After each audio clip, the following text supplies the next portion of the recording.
আসসালামু আলাইকুম। বাগানবাড়ি বাই বিনা এর পক্ষ থেকে আপনাদেরকে স্বাগতম। আশা করছি মহান আল্লাহ রাব্বুল আলামিনের অশেষ রহমতে আপনারা সবাই ভালো আছেন। আমরাও মহান আল্লাহ রাব্বুল আলামিনের অশেষ রহমতে ভালো আছি। সকল প্রশংসা মহান আল্লাহ তাআলার। হে আল্লাহ, আপনি আপনার ক্ষমাপ্রার্থী বান্দাদের দলে আমাদেরকে অন্তর্ভুক্ত করে নিন, আমাদেরকে পথভ্রষ্ট করেন না।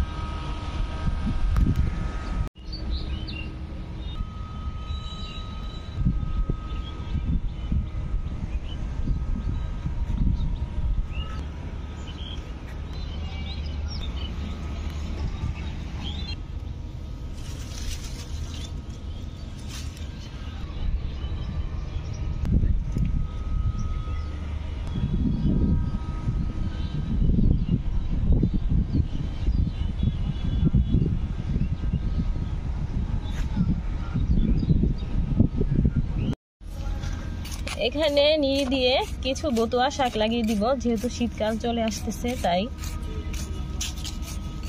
গতবার আমার বাগানে একটা বতুয়া শাক হয়েছিল, সেটা আমি বীজ করেছিলাম। সেই বীজটাই আজ আপনাদেরকে সাথে নিয়ে লাগিয়ে দিব। দেখি মহান আল্লাহ রাব্বুল আলামিন আমাদের কিসমতে কতটুকু রেখেছেন।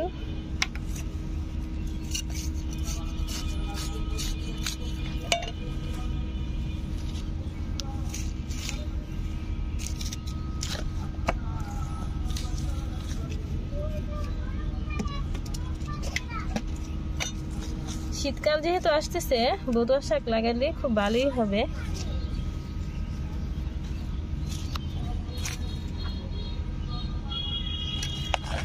দেখুন এই বীজগুলো রেখেছিলাম, লাগিয়ে দেই।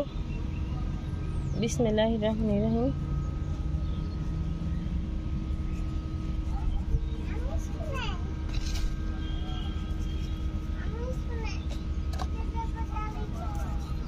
আব্বু এখান থেকে নিয়ে যাও।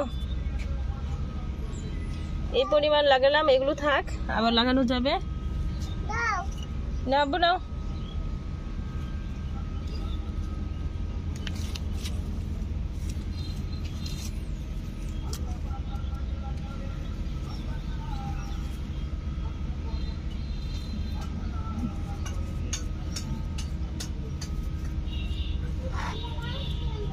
অনেক সুন্দর হয়েছে। এখন হালকা এখন পানি দিব না, বিকেল বেলা। এখানে কিছু মাটি চেলে নিলাম, দেখুন কত সুন্দর হয়েছে। আর এখানে কিছু গোবর সার ভেঙে গুঁড়ো করে নিলাম, কারণ এগুলো যেহেতু বস্তার মধ্যে রাখা হয়েছিল, আস্তে আস্তে দলা পাকিয়ে গেছিলো। এখন এগুলোকে মিক্সচার করে এগুলো যেই গাছগুলোতে ফুল আসছে, ফল আসবে, সেই গাছগুলো গোড়ায় দিয়ে দিব এবং ছোট ছোট টবের মধ্যে এগুলো দিয়ে কিছু বেগুনের চারা লাগিয়ে দিব। আপনারাও এভাবেই তৈরি করতে পারেন।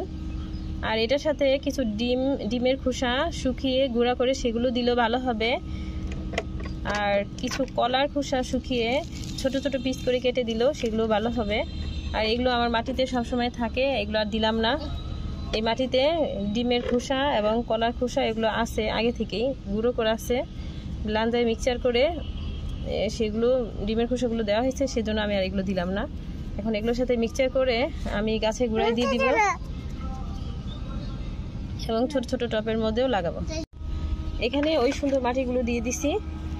এখন এটার মধ্যে কিছু গাছ লাগিয়ে দিব। আবু গাছ লাগাই দাও বাবা, এখানে কচু গাছ লাগাই দিই। লাগানোর পর দাও আবু।